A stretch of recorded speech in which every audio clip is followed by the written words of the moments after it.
नमस्कार. रयत शिक्षण संस्था सातारा आयोजित ज्युनियर कॉलेज कला शाखा गुणवत्ता विकास कक्ष ग्रामसेवक व तलाठी भरती परीक्षा मार्गदर्शन. माझा आजचा जो विषय आहे तो आहे बुद्धिमत्ता चाचणी. या विषयामध्ये आपण अभ्यासणार आहोत गणितीय तर्कशक्ती, अनुमान व समस्या. मी राधिका देशमुख, SSGM कॉलेज कोपरगाव.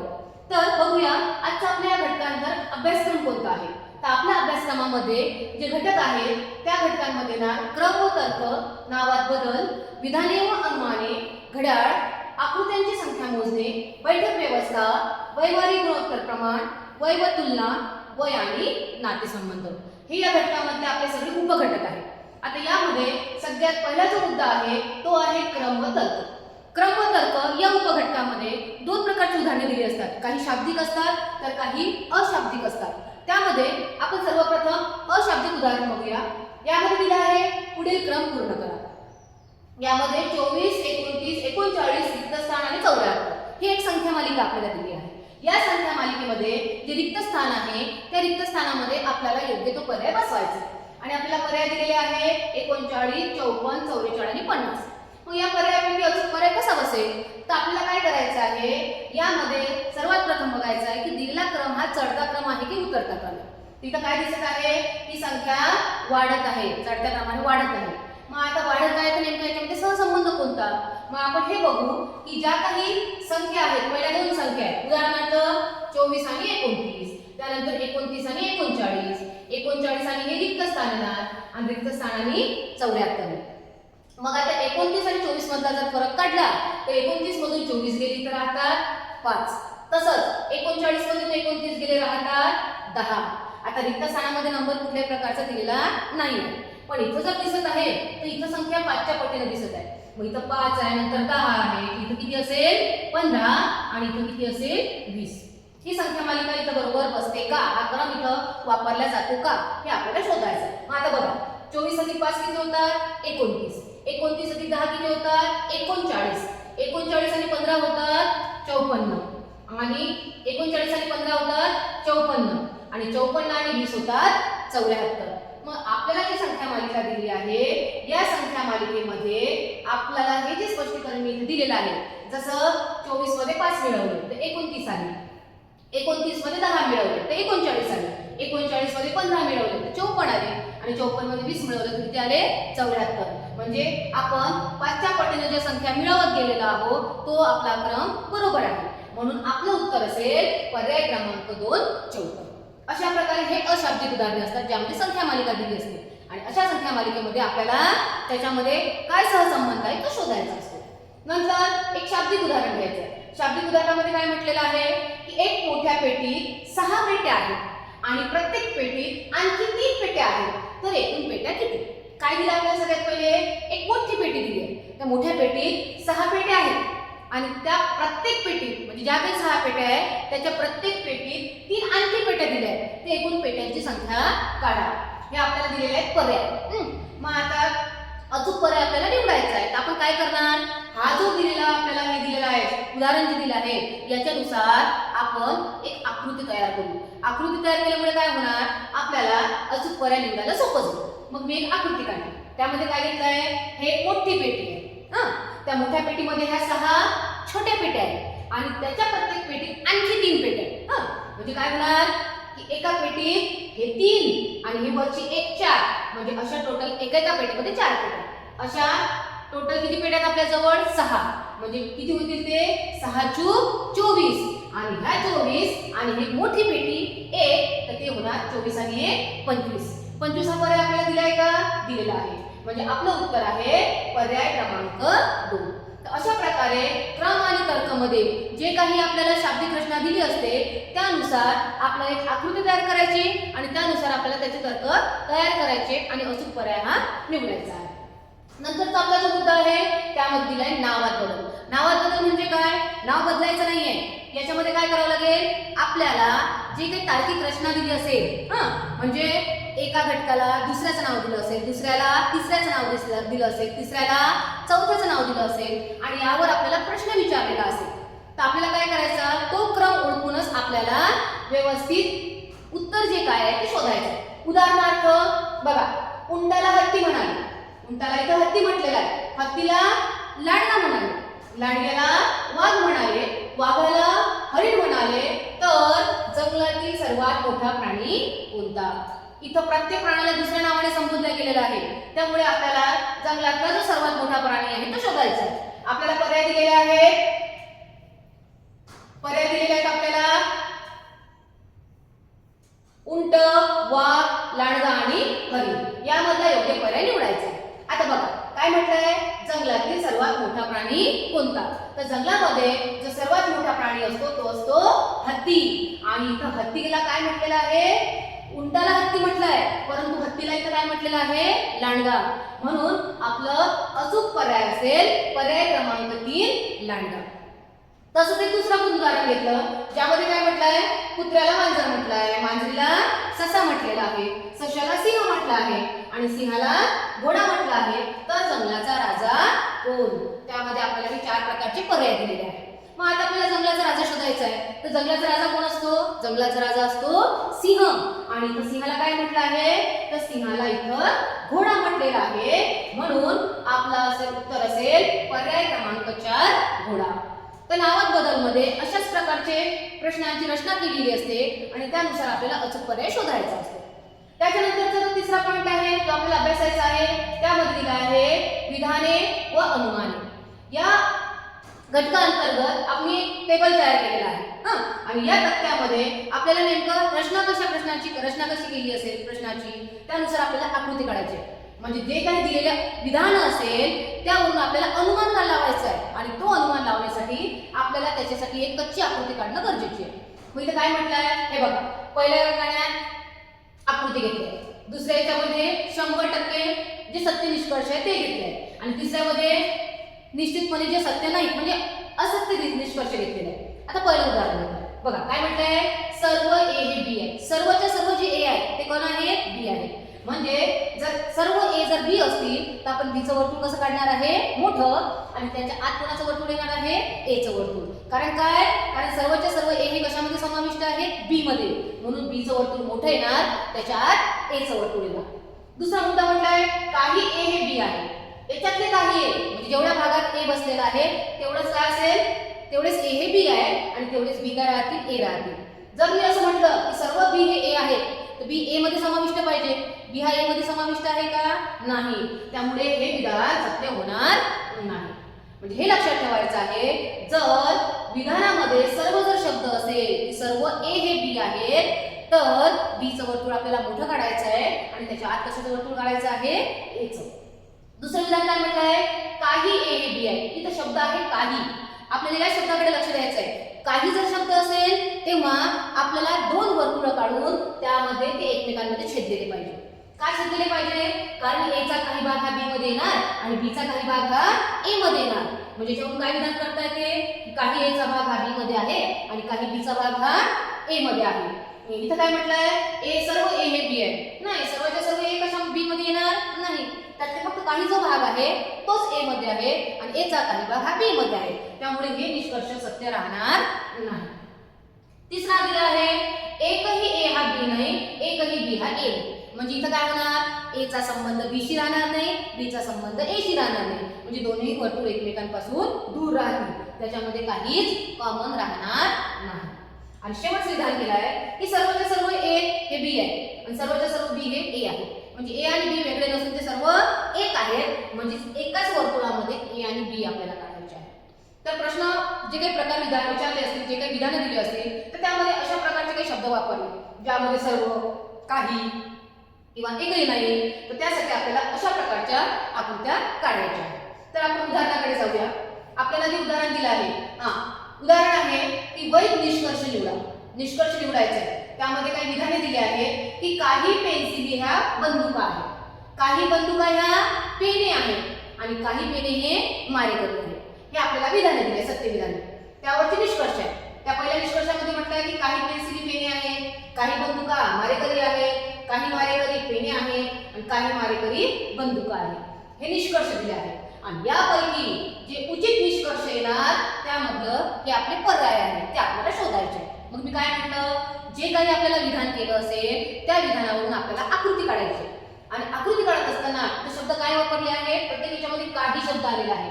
म्हणजे काही ज्या पेन्सिली असतील त्याच बंदुका आहेत, सर्वच्या सर्व नाही.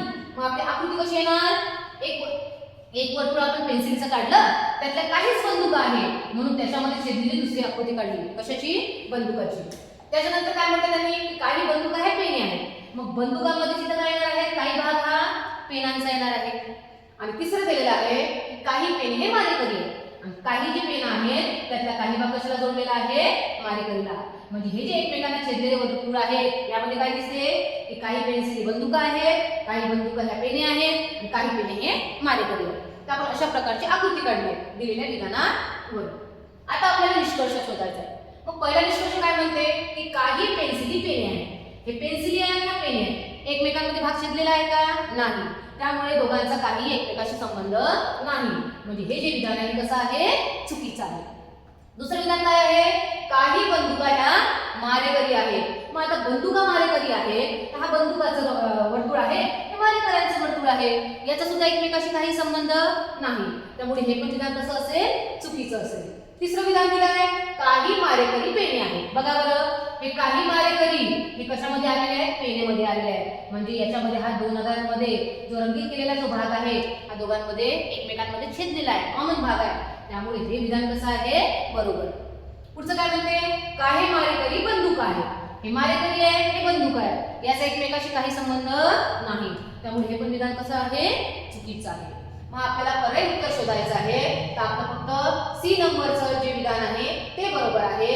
तर आपल्या 4 पर्यायामध्ये पर्याय दिला आहे का, दिला आहे, फक्त सी, पर्याय क्रमांक 4.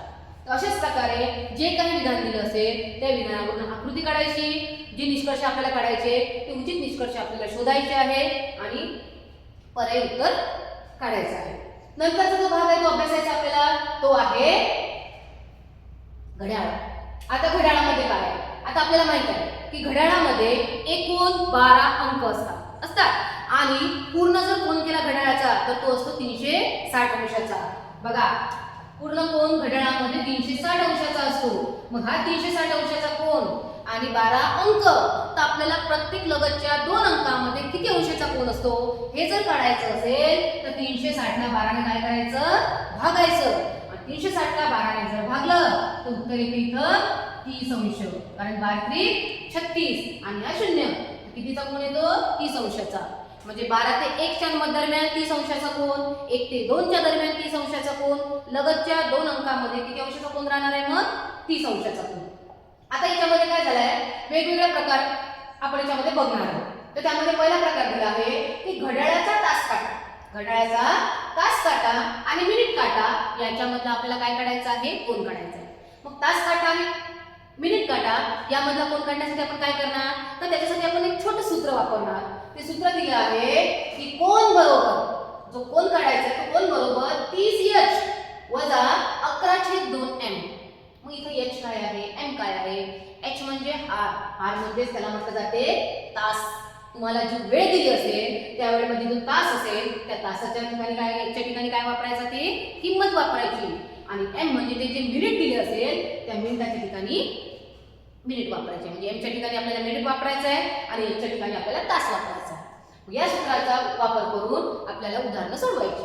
म्हणजे एक उदाहरण घेऊ आपण. काय म्हटलं आहे की 8:20 झालेले असताना, म्हणजे 8:20 झालेले असताना तास काटा आणि मिनिट काटा यांच्यामध्ये किती अंशाचा कोन आहे. तास काटा कुठं असेल, 8. मिनिट काटा कुठं, इथं किती मिनिट झाले, 20. मग जर घड्याळी 8:20 झाले, दिले घड्याळी 8:20 झालेले आहेत, तर आपल्याला या 2 काट्यांमधला काय काढायचा आहे, कोन काढायचा आहे. म्हणजे आपल्याला हा कोन, दोघांमधला जो कोन दिलाय हा कोन काढायचा आहे, किती अंशाचा आहे. पण तुम्ही म्हणाल की जर हा 30, 30, 60, 30, 90, 30, 120 म्हणजे प्रत्येक 2 याच्यामध्ये तुम्ही 30 अंशाचा कोन सांगितला ना, मग इथे 120 चा कोन होईल. तर तसं नाही, कारण घड्याळामध्ये तास काटा जसा फिरतो, मिनिट काटा जसा फिरतो, तर जसा मिनिट काटा पुढे पुढे जाईल तसाच तास काटा सुद्धा त्याच्यासोबत फिरत असतो. फक्त तो जो फिरत आहे त्याचं किरण आपल्याला लक्षात येत नाही. मिनिट काट्याचं किरण आपल्याला लक्षात येते, पण हे आपल्याला लक्षात ठेवायचं आहे की मिनिट काट्याबरोबर तास काटा सुद्धा पुढे किंवा मागे जातो वेळेनुसार. मग आता काय करायचं आहे, इथे आपल्याला सूत्राचा वापर करायचा आहे. काय दिलंय सूत्र, कोन बरोबर 30 h वजा 11/2 m. तर इथे h म्हणजे तास. इथे किती तास झाले? 8 तास. त्यानंतर तुमचा 8 मिनिट आणि m म्हणजे मिनिट. किती मिनिट झाले? 20. म्हणजे आपण या सूत्रामध्ये जर किंमत ठेवली तर काय येणार? 30 गुणिले h वजा 11/2 गुणिले 20. या दोन्ही या 20 ला जर भागलं तर बेद आहे 20. 30 गुणिले 8 हे किती येतं? 240. वजाचं चिन्ह आहे मधा आणि 11 आहे 110. तर 240 मधून 110 वजा केले तर किती येतात? 130 अंश. तर आपलं उत्तर येणार आहे 130 अंश. कारण काय होणार? जसा हा मिनिट काटा फिरत आला 12 पासून पुढे तसा हा तास काटा कुणीकडे जाणार आहे? 9च्या पुढे. त्यामुळे हा कोण काय होत जाणार? वाढणार आहे. अशा प्रकारे या सूत्राचा वापर करून आपल्याला तास काटा आणि मिनिट काटा याच्यामधला कोन काढता येतो. ठीक आहे, हा झाला पहिला प्रकार.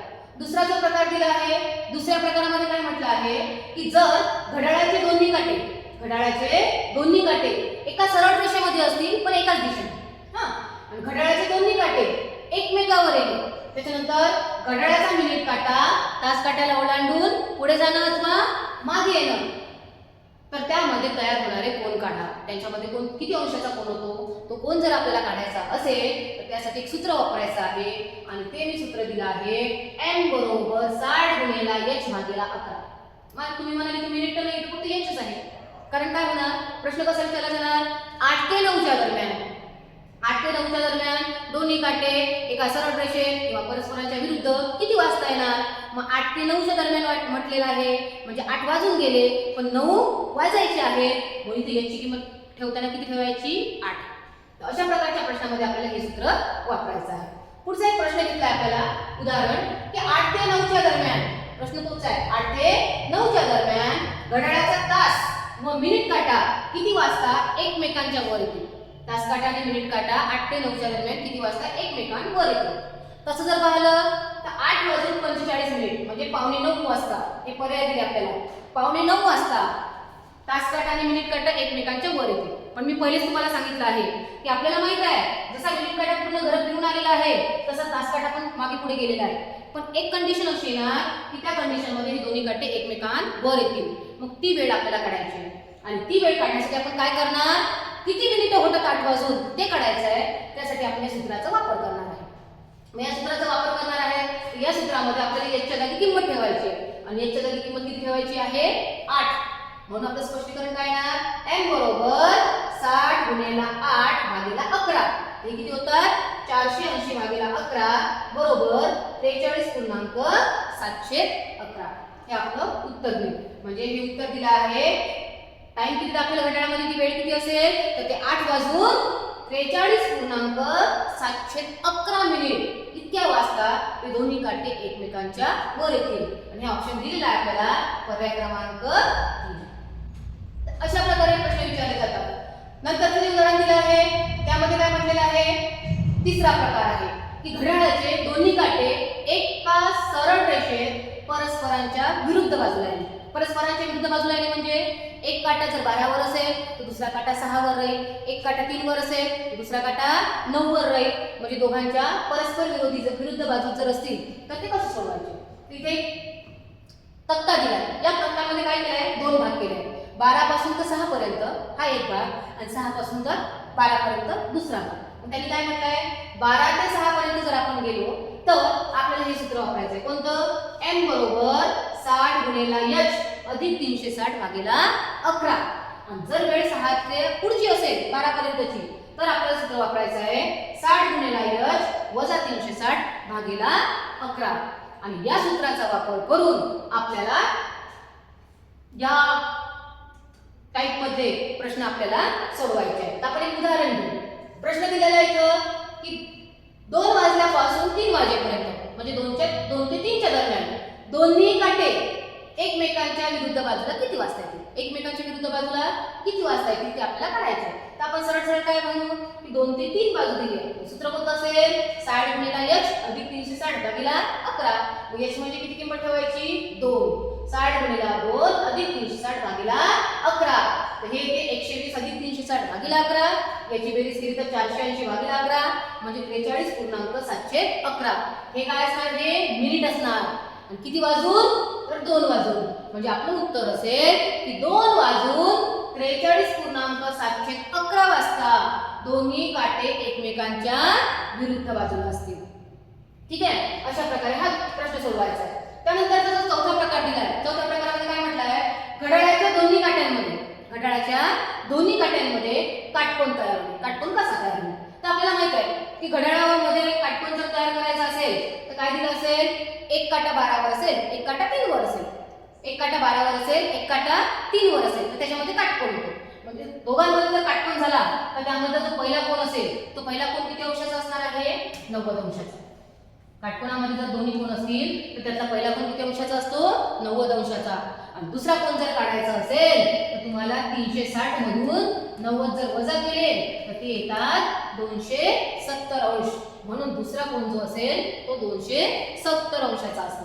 अशा प्रकारे तुम्हाला काट्यांमध्ये कोन काढतात. आता एक साधा आपण असं पण करू शकतो की आपल्याला माहित आहे, तुम्हाला सांगितलं आहे की तास काटा मिनिट काटा जसा फिरतो त्याच्या हिशोबाने तास काटा सुद्धा फिरतो.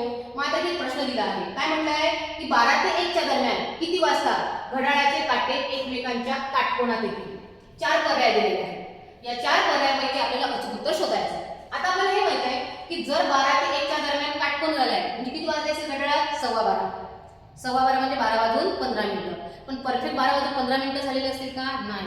तुम्हाला योग्य टाइम काढायचा आहे. काय म्हटलं आहे, 15 मिनिटं जसे पुढे गेले, मिनिट काटा जसा 15 मिनिटं पुढे सरकला तर त्याच्यासोबत कुठला काटा सरकणार असणार, तास काटा सुद्धा सरकणार असणार. मग तुम्हाला ते किती वाजून गेले असतील, निश्चितच 12 वाजून 15 मिनिटं जास्त झालेले असतील. म्हणजे जर आपण उत्तर जर काढलं तर आपल्याला उत्तर काढता येते. त्यामध्ये घड्याळात किती वाजले असतील, 12 वाजून 16.411 मिनिट. म्हणजे काही ठिकाणी आपल्याला तर्क सुद्धा लावता येतात. हा झाला एक प्रकार. त्यानंतर दुसरा जो प्रकार पाहायचा आहे त्यामध्ये घड्याळाची आरशातील प्रतिमेची वेळ काढायची आहे. म्हणजे जर तुम्हाला घड्याळ वेळ पाहिली, आपण 8:30 जर वाजले तर तीच घड्याळ जर आपण आरशात पाहिली त्याचं प्रतिबिंब तर आरशात ती किती वेळ दाखवेल हे आपल्याला काढायचं आहे. मग अशा वेळेस काय करायचं, अगदी सोपं आहे. तर आपल्याला काय लक्षात ठेवायचं आहे की घड्याळाची जर आरशातील प्रतिमेची आपल्याला जर वेळ काढायची असेल तर जी काही दिलेली वेळ असेल ती दिलेली वेळ 11:60 मधून काय करायची, वजा करायची. 11:60 मधूनच वजा करायची, त्याच्यापेक्षा जास्त घ्यायचे नाही. कारण का, हे 11 वाजून असतील 60 मिनिट झाले, 60 मिनिटाचा काय होतो, 1 तासच, म्हणजे ते 12च येणार. पण जी काही वेळ दिली असेल ती वेळ कशातून वजा करायची, 11:60 मधून. मग तुम्ही म्हणाल की जर 12च्या पुढचे अंक असतील, 12च्या पुढचे अंक असतील जसे 13, 14, 15 तर हे 24 ताची घड्याळ आपण वापरतो तर त्याला 12 तासमध्ये कन्वर्ट करायचं आणि मग ती जी वेळ आहे ना ती 11:60 मधून वजा करायची. योग्य वेळ आपल्याला उत्तर आपल्याला मिळते. ते इथे प्रश्न घेऊ आपण. काय म्हटलंय की एका भिंतीवरील घड्याळात 5 वाजून 43 मिनिटं झाली. किती झाली आहे, 5 वाजून 43 मिनिटं झाली आहे. तर त्या घड्याळाच्या आरशातील प्रतिमेत किती वाजले असतील. घड्याळाच्या आरशातील प्रतिमेची आपल्याला वेळ काढायची आहे. मी काय सांगितलं तुम्हाला, दिलेली वेळ किती आहे, 5 वाजून 43 मिनिटं. ही वेळ कशातून वजा करायची, 11 वाजून 60 मिनिटांनी. मग आपण काय करायला इथं 11:60 मधून 5:43 काय करायचे, वजा करायचे. मग 60 मधून 43 गेले 17 राहतात, 11 मधून 5 गेले 6 राहतात. म्हणजे जर आरशात पाहिलं तर आरशामध्ये ती वेळ किती दिली असेल, 6 वाजून 17 मिनिटं. अगदी सोपा प्रकार आहे.